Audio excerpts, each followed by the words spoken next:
दोस्तों, एक दफा फिर से आपका स्वागत है। शुरू करते हैं आज की एक्सप्लेनेशन।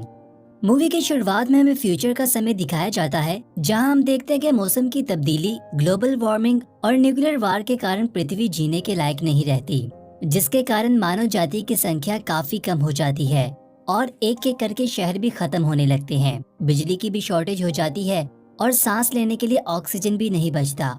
बचे हुए शहरों में से एक शहर ऑस्ट्रेलिया होता है, जहाँ पर लोग नकली ऑक्सीजन का उपयोग करके जिंदा रहते हैं, लेकिन इसकी वजह से वो काफी ज्यादा बीमार होने लगते हैं। इसके बाद हम मूवी के मेन कैरेक्टर से मिलते हैं, जिसका नाम ईथन होता है।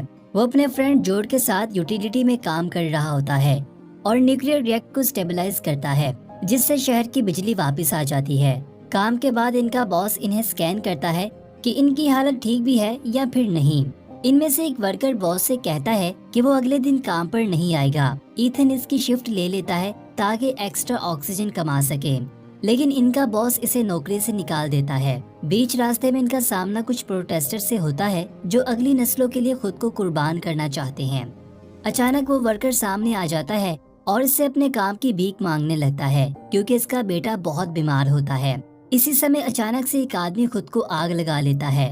घर आकर जैसे वो न्यूज लगाता है तो इसे पता चलता है कि इस व्यक्ति ने खुद को इसलिए आग लगाई थी क्योंकि दुनिया का आखिरी पौधा भी नष्ट हो गया था। और साथ ही न्यूज में ये भी बताया जाता है कि बहुत से लोग ऑक्सीजन ना मिलने और आर्टिफिशियल ऑक्सीजन लेने से मर चुके हैं, और कंपनी सबको यकीन दिलाती है कि वो इसका सोल्यूशन निकाल लेंगे।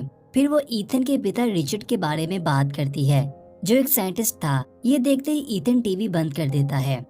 फिर हम देखते हैं कि ईथन की पत्नी वहां आ जाती है, जिसने ईथन के लिए एक नया ऑक्सीजन मास्क खरीदा होता है। तभी हम देखते हैं कि ईथन की पत्नी की नाक से खून बहने लगता है और इसे भी सिकनेस होने लगती है, पर वो ईथन से कहती है कि वो बिल्कुल ठीक है। इसके बाद अगले सीन में हम देखते हैं कि ईथन और इसके दोस्तों को क्रोनिक्स लैब में बुलाया जाता है, वही लैब जिसमें इसका पिता रिचर्ड काम करता था। यहाँ वो रिजाइना से मिलता है, जो लैब की हेड होती है।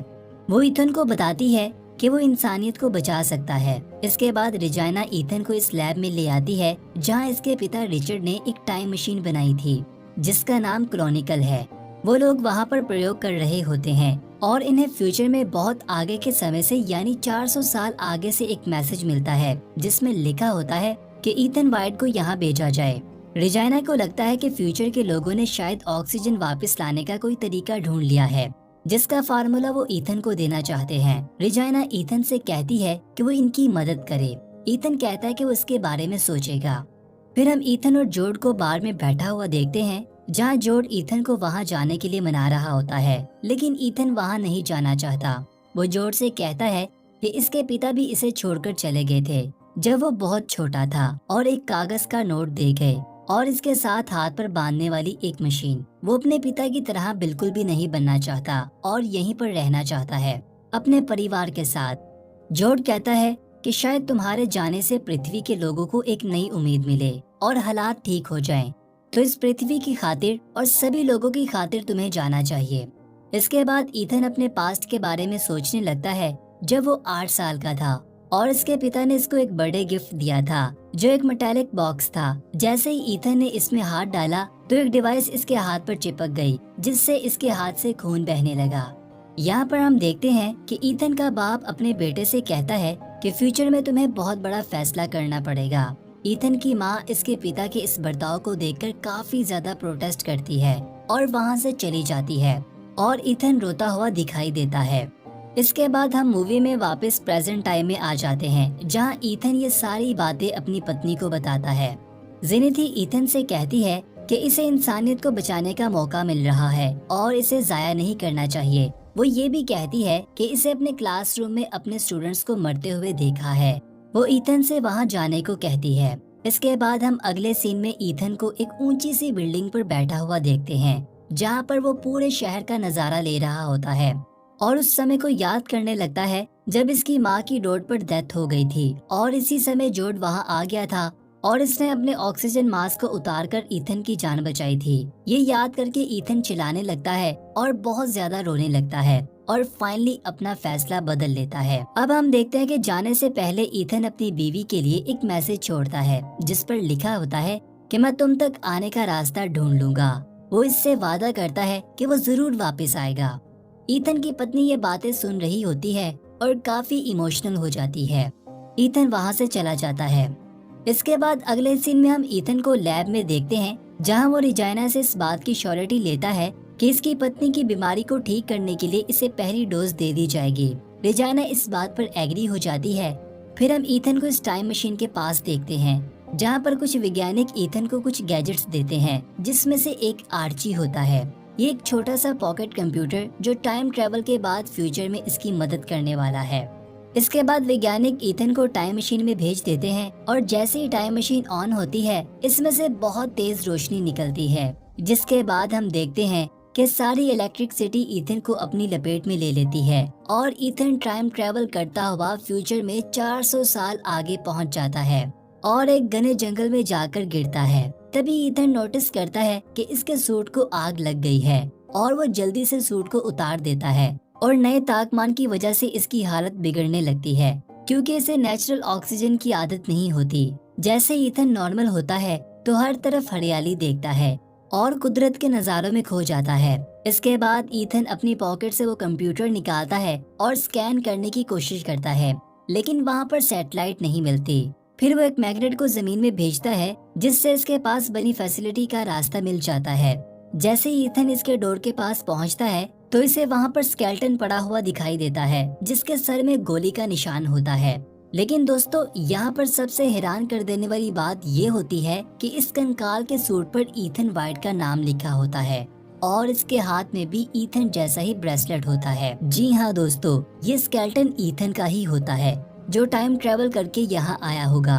और इसके ब्रेसलेट की लाइट ग्रीन होती है, जिसका मतलब है कि यहाँ पर इसकी मौत होने वाली है।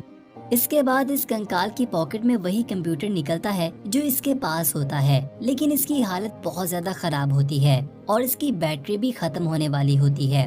वो इसकी रिकॉर्डिंग को प्ले करने की कोशिश करता है, जिसमें से इसे दो लोगों के बीच लड़ाई की आवाज सुनाई देती है और इसके बाद गोली चलने की आवाज भी सुनाई देती है। इसी समय ईथन की आर्ची की बैटरी डाउन हो जाती है। तभी वो दूसरी आर्ची को नोटिस करता है, जिस पर एक तार लपेटी होती है। ईथन इसे देखकर वैसे ही तार अपने कंप्यूटर पर लपेटता है, जिससे इसे सिग्नल मिलने लगते हैं।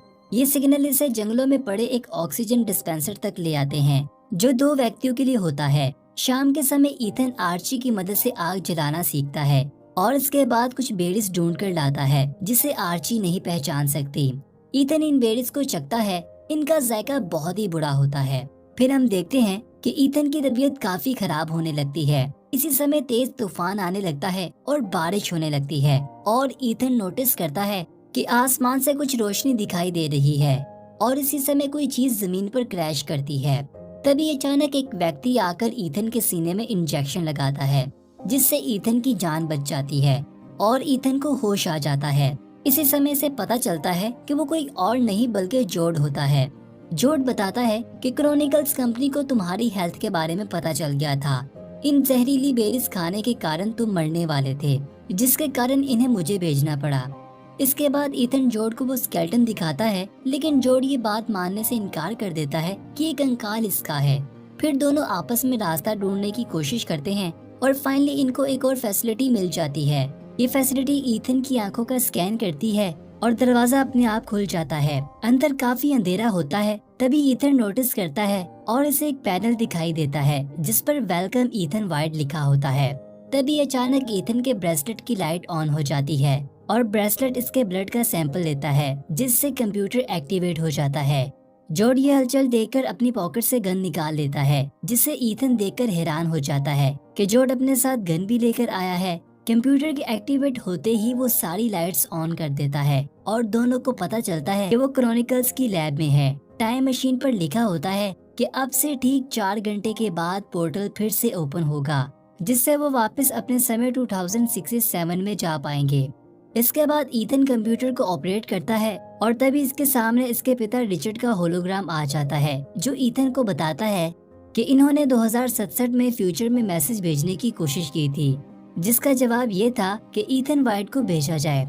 फिर हम रिजाइना को ये कहता हुआ देखते हैं कि हम ये प्रक्रिया अभी शुरू कर सकते हैं, लेकिन वैज्ञानिक इन्हें बताते हैं कि सन 2474 में लैब की पावर खत्म हो चुकी है तभी अचानक टाइम पोर्टल की न्यूक्लियर पावर खराब होने लगती है। ईथन सिस्टम चेक करता है और पता चलता है कि पावर इनक्रिप्ट हो चुकी है, जिसका मतलब ये होता है कि वो वापस अपने समय में नहीं जा पाएंगे। कंप्यूटर इन्हें इस बात के लिए भी वार्न करता है कि अगर इन्होंने इस इशू को सॉल्व ना किया तो काउंटडाउन शुरू हो जाएगा, जिसके बाद एक न्यूक्लियर एक्सप्लोजन होगा और सब कुछ नष्ट हो जाएगा।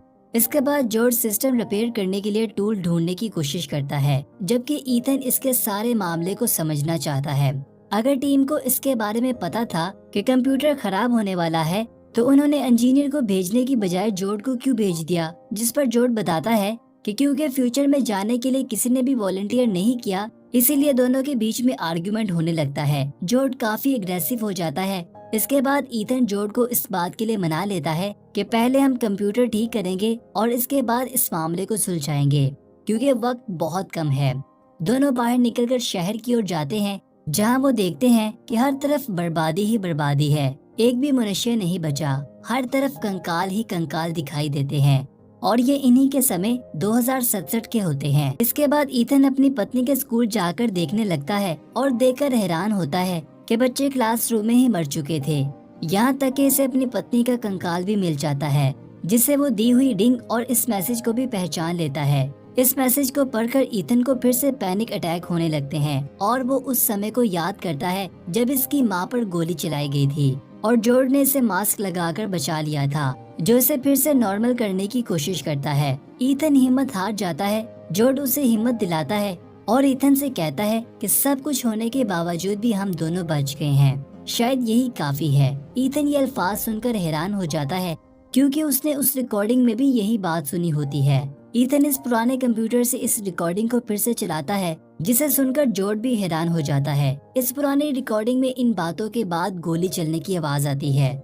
ये सुनते ही जॉर्ज घबरा जाता है और अपनी पॉकेट से गन बाहर निकाल लेता है और ईथन पर एम करता है। ईथन जॉर्ज से पूछता है कि तुम अपने साथ ये गन क्यों लेकर आए हो। जॉर्ज काफी घबराया हुआ दिखाई देता है। इसी समय इनका कंप्यूटर आर्ची इन्हें बताता है कि न्यूक्लियर एक्सप्लोजन होने में सिर्फ 2 घंटे का समय बाकी है। जॉर्ज ईथन को पकड़कर टनल तक ले आता है, जहां वो नोटिस करते हैं कि न्यूक्लियर कोर की तारें जलकर राख बन चुकी हैं। ईथन बताता है कि इन सिस्टम को फिर से रीबूट करना होगा। वो ऐसा करने की कोशिश करता है, लेकिन आग के कारण सिस्टम के दरवाजे बंद होने लगते हैं। जॉर्ज दरवाजों को बंद होने से रोकता है, लेकिन ईथन को पता चलता है कि इस सिस्टम से ऑक्सीजन को डी प्रेशर करना होगा, तभी सिस्टम बच पाएगा। ईथन इस दरवाजे को फिर से बंद कर देता है और अंदर लॉक हो जाता है, जिससे अंदर की ऑक्सीजन रुक जाती है और सिस्टम फिर से एक्टिवेट हो जाता है, लेकिन ईथन बेहोश हो जाता है। ठीक समय पर जॉर्ज कांच तोड़कर अंदर आकर ईथन की जान बचा लेता है और वापस लैब में आते ही इन्हें रियलाइज होता है कि इनके पास सिर्फ 37 मिनट बचे हैं। इसके बाद ईथन पोर्टल के सामने वाला दरवाजा खोलता है तो इसे रियलाइज होता है कि ये वही दरवाजा है जहां इसका स्केलेटन पड़ा हुआ था। ईथन समझ जाता है कि वो फ्यूचर को नहीं बदल सकता और इसकी मौत यकीनन होने वाली है। ईथन पुराने आर्ची की बैटरी रिप्लेस करके इसे ऑन कर लेता है और इसकी वीडियो को चलाकर जॉर्ज को दिखाता है, जिसमें जॉर्ज ईथन पर गन ताने इस पर चिल्ला रहा होता है। यहाँ जॉर्ज ईथन से कहता है कि वो इसे नहीं मारना चाहता और वो ऐसा कभी नहीं करेगा। दोनों फिर से एग्रेसिव होने लगते हैं। तभी ईथन को फिर से एक नया डोर मिलता है, जहाँ खाने का सामान पड़ा होता है। यहाँ भी इनको कोई भी ऑक्सीजन मास्क नहीं मिलता। जॉर्ज कहता है कि हम किसी को भी नहीं बचा सकते, लेकिन ईथन इसे धकेल कर आगे बढ़ जाता है और कंप्यूटर में अपने 8वें बर्थडे की रिकॉर्डिंग को ऑन करता है, जहां इसका पिता रिचर्ड ये बात रिकॉर्ड कर रहा होता है कि इसे कुछ ठीक नहीं लग रहा और वो अपने बर्ताव की वजह से माफी चाहता है और इसने जानबूझकर उसे उसकी माँ के साथ बाहर वॉक करने के लिए भेज दिया। वो कहता है कि मुझसे बहुत बड़ी गलती हो गई। तभी अचानक जॉर्ज पावर को ब्रेक करने की कोशिश करता है, लेकिन ईथन फिर से इसे लॉक कर देता है और कंप्यूटर की पावर वापस आ जाती है। ईथन बाकी बचा मैसेज देखने लगता है। वो देखता है कि रिजाइना और जॉर्ज वहाँ आ जाते हैं और ईथन से कहते हैं कि वो पूरी दुनिया को नहीं बचा सकते और सिर्फ कुछ अमीर लोगों को टाइम ट्रेवल करवाकर वो फ्यूचर में ले जाने वाले हैं। रिचर्ड इस बात को नहीं मानता और सभी को बताता है कि ये टाइम पोर्टल सिर्फ इसके बेटे ईथन के ब्लड सैंपल और आंखों के स्कैन से ही ऑन हो सकता है और वो ऐसा नहीं होने देगा, क्योंकि इसने ये मशीन पूरी इंसानियत के लिए बनाई है। तभी रिचाइना एक इंजीनियर से पूछती है कि क्या हम इसके बावजूद फ्यूचर में किसी एक व्यक्ति को भेज सकते हैं जिसका जवाब वो हाँ में देता है। और जैसे ही वो ये बात कहता है, रेजाना रिचर्ड की जान ले लेती है। ईथन ये सब देखकर हैरान हो जाता है। इसी समय जॉर्ज दरवाजा तोड़कर सामने आ जाता है और रिकॉर्डिंग के आगे खड़ा हो जाता है ताकि ईथन को सच्चाई ना पता चल पाए। यहाँ रेजाना जॉर्ज को ऑर्डर देती है कि वो रिचर्ड की पत्नी की जान ले और इसके बच्चे का गार्डियन बन जाए। ये देखकर दोनों आपस में भिड़ने लगते हैं। ईथन पोर्टल के वायरस को खराब करने लगता है। जॉर्ज ईथन का मुकाबला करता है और इसे दीवार के साथ लगा देता है और इस पर गोली चलाने लगता है। इसी समय ईथन कहता है कि इसे अपने भाई पर यकीन है। जॉर्ज ये सुनकर रोने लगता है और काफी इमोशनल हो जाता है और इससे बचपन वाला ईथन याद आने लगता है और शर्म के मारे जॉर्ज अपनी ही जान ले लेता है। तो दोस्तों, इसके बाद हम देखते हैं कि उधर रिजाना सभी अमीर लोगों और इनकी फैमिलियों को टाइम ट्रैवल के लिए तैयार कर रही होती है और अपने आदमियों से कहती है कि जैसे ही ईथन यहाँ आए तो इसकी जान ले लेना।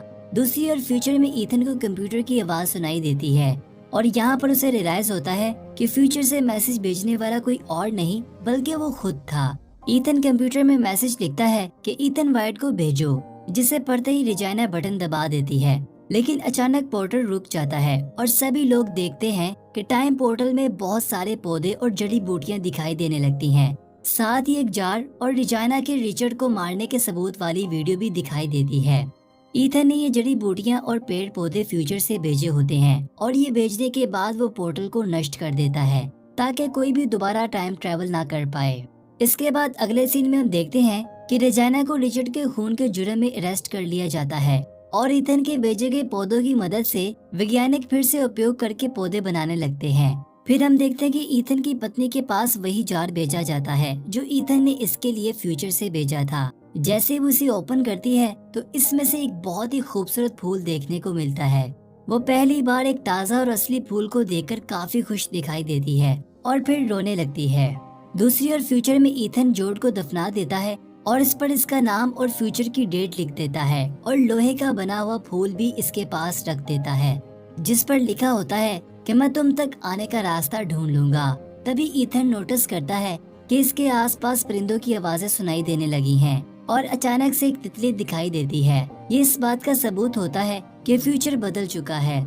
ईथन को इसके पिता की कही हुई बात याद आने लगती है कि पास्ट और फ्यूचर एक दूसरे के साथ जुड़े हुए हैं। इसके बाद ईथन देखता है कि लैब के पास पड़ा हुआ इसका स्केलेटन गायब हो चुका है। ईथन भागता हुआ जंगल की ओर से शहर की तरफ भागता है और जैसे ही वो पहाड़ी की चोटी तक पहुंचता है तो देखकर बहुत ज्यादा खुश हो जाता है कि मानव जाति सरवाइव कर चुकी है और इसने कुदरत के साथ मेल खाती हुई बिल्डिंग्स भी बना ली हैं। ये नज़ारा काफी शानदार होता है और इसी नज़ारे के साथ ये मूवी अपने अंत को पहुंच जाती है। तो दोस्तों, कैसी लगी आपको आज की हमारी मूवी?